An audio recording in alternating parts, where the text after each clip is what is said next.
This happened when I was about 10 years old, but even now as an adult in my 30s, I remember it like it was yesterday. My parents had taken my sister and I out to a movie, and then to get ice cream in celebration of my older sister getting straight A's on her report card. I remember my dad had gotten off work later than usual, so by the time the movie was over and we had our ice cream, it was well past our bedtime. It didn't matter though, my parents were happy and proud of my sister. We had a great time and we took our time getting home.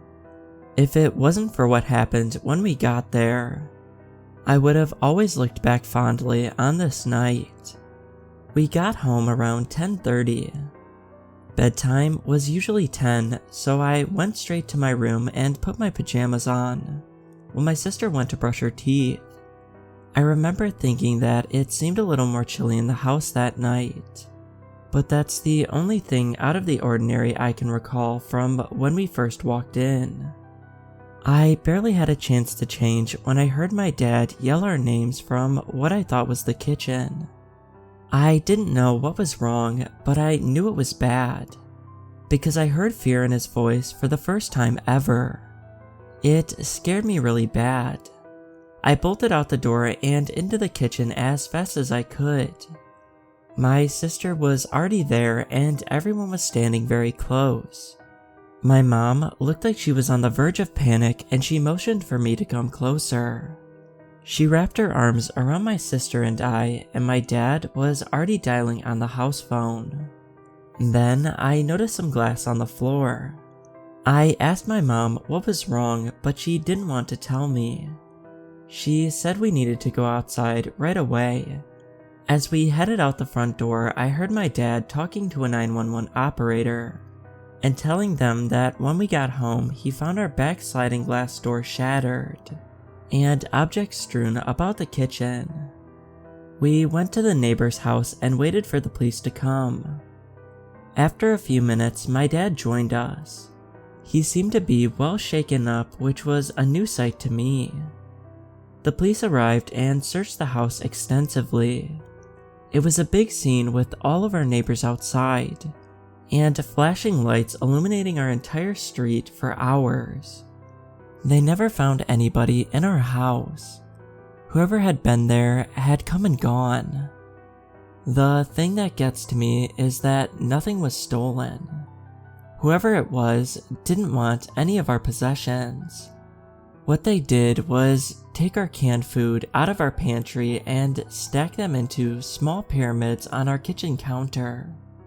They also turned on the TV in the basement and moved a few random objects to different parts of the house. Very creepy. It was like an insane person had been in our home and did things for reasons that only made sense to him. As the police were finishing up and ready to leave, I heard one of them ask my mom a question. They talked quietly and I'm sure they thought I didn't hear. I pretended not to be listening, but I heard everything.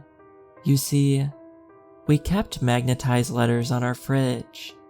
I think I had gotten them for a birthday present a few years before, and we used them to leave each other messages for fun sometimes.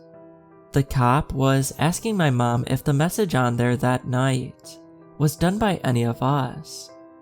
It wasn't. I watched my mom turn pale when he told her what it said. It still makes my skin crawl to this very day. It said, "Always watching." The police didn't find any fingerprints. They said the intruder had to have been wearing gloves. For the next few days, the entire family was extremely uneasy.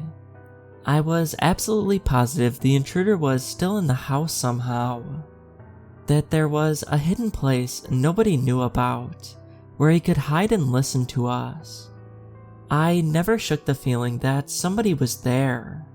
Within a few months, we decided to move. It was all just too scary for us to stay in that area.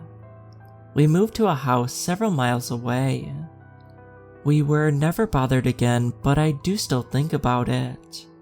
Was it kids playing a prank? Was it some insane person that wanted to torment a random family?